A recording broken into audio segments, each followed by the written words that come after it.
Hello, everyone. In today's episode, I'm going to speak on the importance of your nutritional intake. And in today's society, where I'm pretty sure that we have the highest percentage of obese people on this world ever before, it is a huge problem that does require attention. So I've noticed in my life personally, when I shifted from consuming foods that were processed and I began to consume whole foods with less ingredients, with simple ingredients, my whole day, my mind became clearer, my body shed fat, and I was never someone with a lot of weight or a lot of body fat. So I can't speak to everyone, but from personal experience, I've seen, excuse me, I've seen my entire body feel better, look better, along with my mind becoming clearer and more efficient. So I want to bring attention to this epidemic that is not getting that much mainstream attention. And thankfully, there are a lot of people who are working to help individuals, because what is a better, more meaningful mission than to help other humans? I'm not sure, but you can ponder on that. Let's get into a few details that once you are aware of these and it's almost more important to know what not to eat than to know what to eat. And there's nuance to that for sure, but let's start with food that doesn't fill you up. These types of foods, a few of my old favorites would be things like Oreos, goldfish, carbohydrates mainly. And when I speak on these things, Oreos, goldfish, they're a big difference from carbohydrates that are natural, like a banana, strawberries, fruit in general. So when you make this conscious decision to get your carbohydrates and starches from whole foods, rather than consuming goldfish, you can consume something like simple whole wheat, not enhanced wheat, because that means it's been played with, it's been added to and subtracted. The less ingredients that you are consuming, the better. So one of my favorite things that I do that's helped me is every single time I pick up a piece of food that I'm considering putting in my body, look at that nutritional label, turn it around. A few rules of thumb. If it has more than 5, 10 ingredients, you probably don't want it in your system. If you cannot pronounce the words, if it's a super long chemical that you literally don't know how to pronounce it, don't put it in your body. That means that it was manufactured in a lab. And humans, of course, things like technology and cars and new inventions, they can be very helpful. I wouldn't be able to share this message with you without technology. But at the same time, it's very important to recognize that we are evolutionary beings and we survive off the world. The planet gives us what we need. You can grow vegetables and grow fruits, and you can raise cattle in a very sustainable way where they're happy, they're free roaming. And then you can get the meat from the cattle in a friendly way. You don't have to think of it as people destroy these animals in a barbaric manner.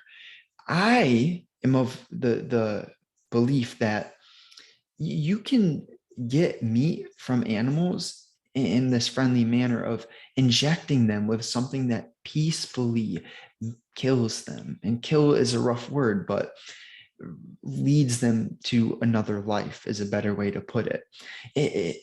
The word slaughter, it makes you immediately think that animals cannot be used for human foods unless it's a barbaric way. In reality, you can get the meat from these animals and allow them to live a beautiful life, keep them on pastures, keep them free roaming. And then when it comes time to get the meat from them, they can be injected with something that just allows them to pass away in a peaceful manner, rather than how the mainstream puts it and how they're pushing veganism upon everyone. And let me say quickly that veganism, I have no problem with it. If it works for you, it works for you. And I'm happy that you found something that allows you to feel good and operate well. But at the same time, for my personal diet, the things that fill me up are things that come from animals that are simple ingredients, like some ground beef or ribeye, some fresh local eggs. See, I don't support factory farming, so I do not buy eggs from the grocery stores because they're very slick with the way that they market themselves. The grocery stores will say cage-free, but what that really means is they're raised in such a close proximity that they have no room to live a real life that a chicken or a cow should. So there's a fine line between what is sustainable for animals and how humans can thrive off consuming animals, and miserable conditions for animals. I am so against factory farming and the inhumane ways that our government likes to just make money off of animals.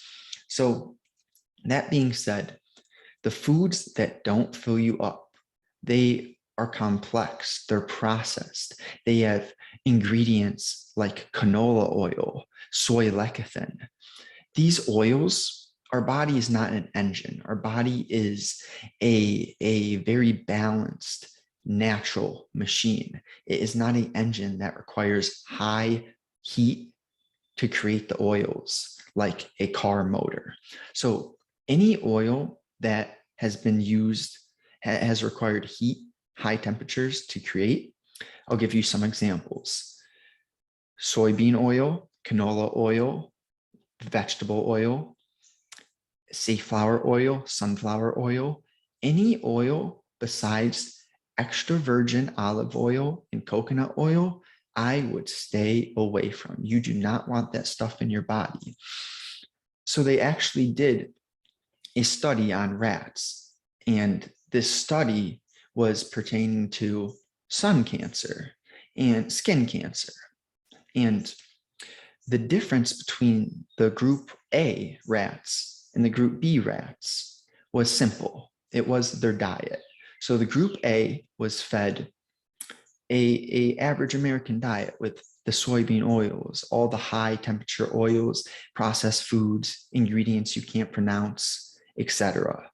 And group B was fed simple ingredients, natural whole foods, fruits, eggs, simple things that you can pronounce with less than 5 ingredients. And group A ended up having a significant amount of skin cancer, while group B, these were both exposed to the sun at the same amount of time, the same UVs, and group B had no skin cancer. Point is, skin cancer comes from your diet. So does every cancer. Cancer is a business, and it's horrible to come to this conclusion, but it is the truth. Our government does not love us. The United States government, the New World Order, the one world government, their aim is treacherous. And my purpose is to help educate the individual so they can become healthier, better, stronger, more confident, and more intelligent, because that is not what our government wants. And with these more intelligent, healthier humans, we can create a society of purposeful, meaningful humans who are happy, enjoying life, and who can create, who can live on an individual basis rather than being dependent upon a government. So it's terribly, I don't like that. It's more important to make sure that you're consuming the right foods than anything else. And these foods that are processed, that you can't pronounce their names, I go back to Oreos because that's one of my favorite processed foods. I don't eat them anymore, but they are delicious.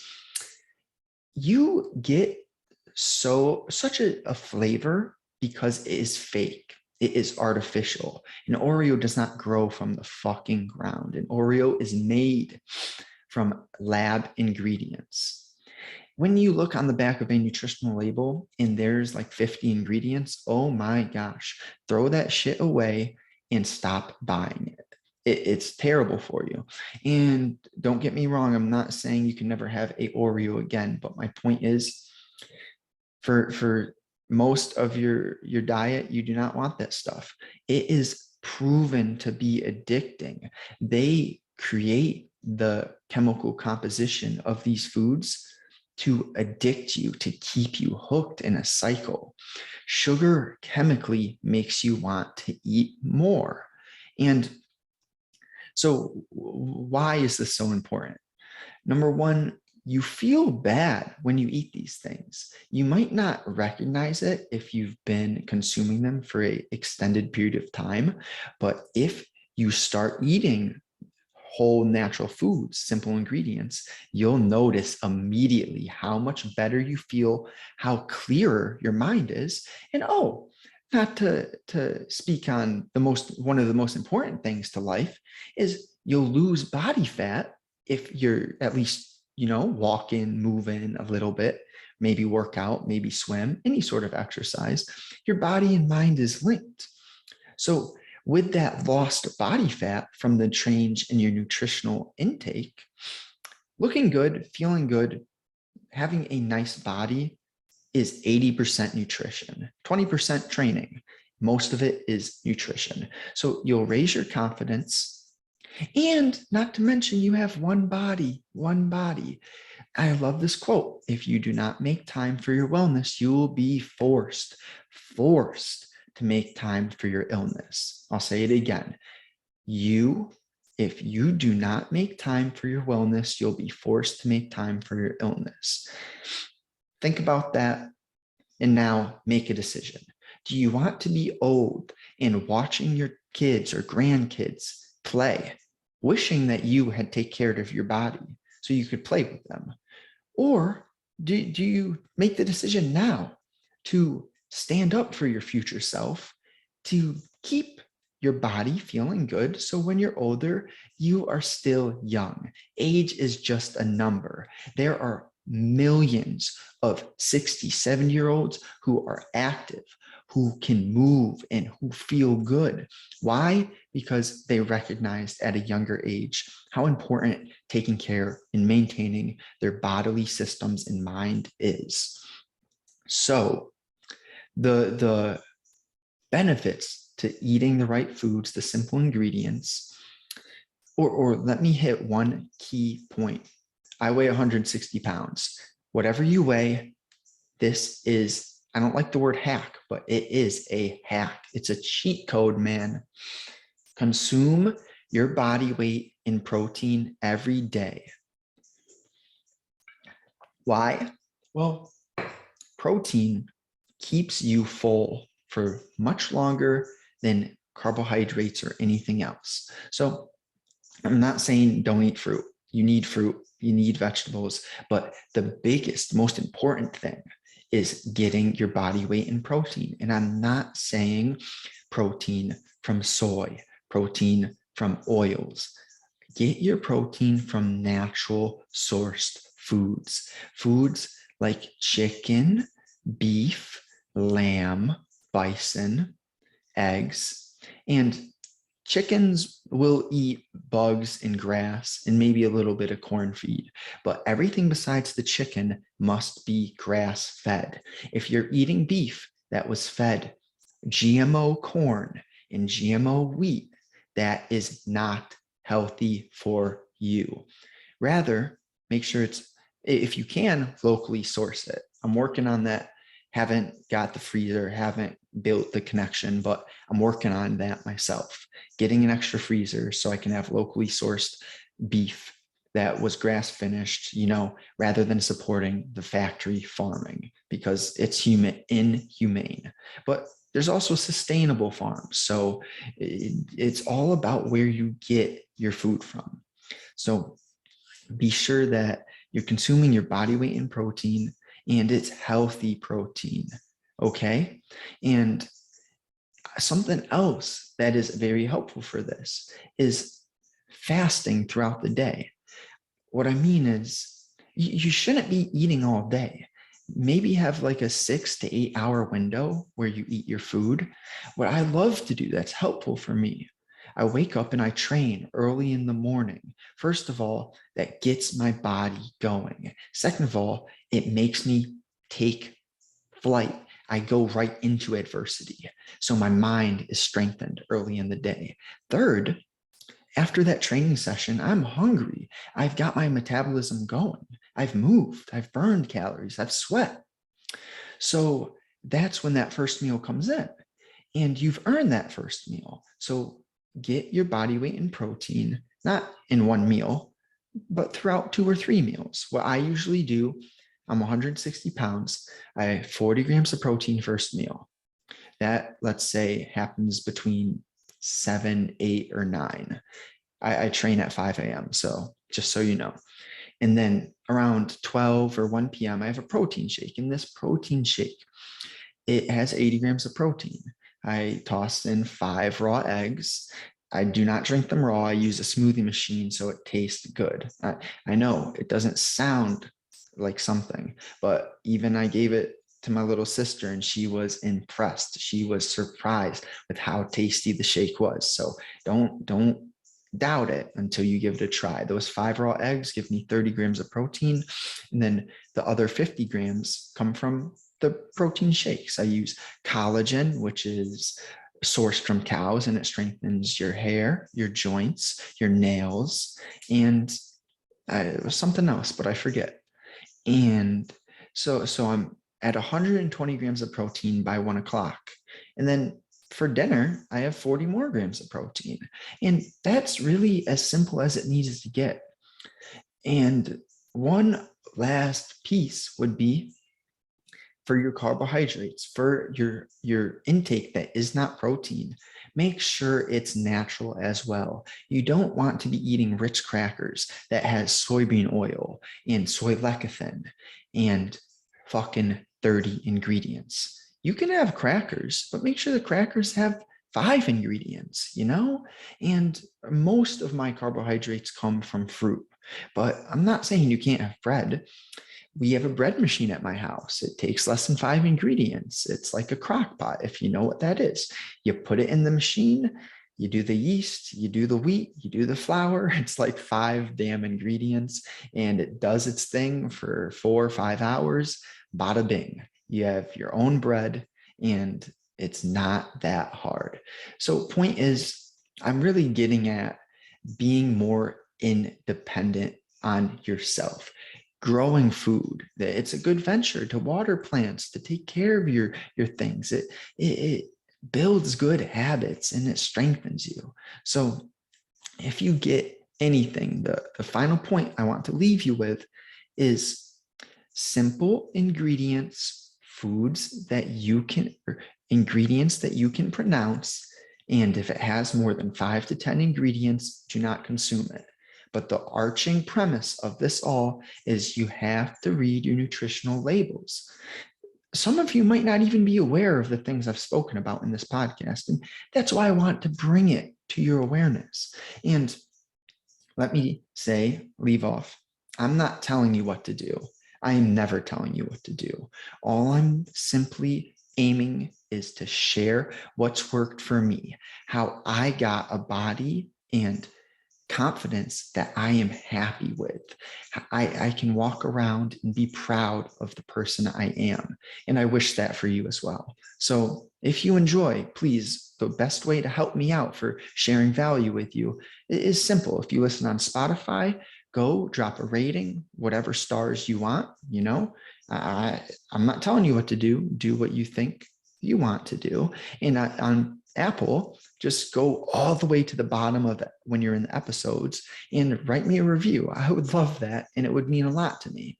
Just give me your authentic thoughts. I appreciate you. I appreciate your time. And I hope you have a great day. Thank you for listening.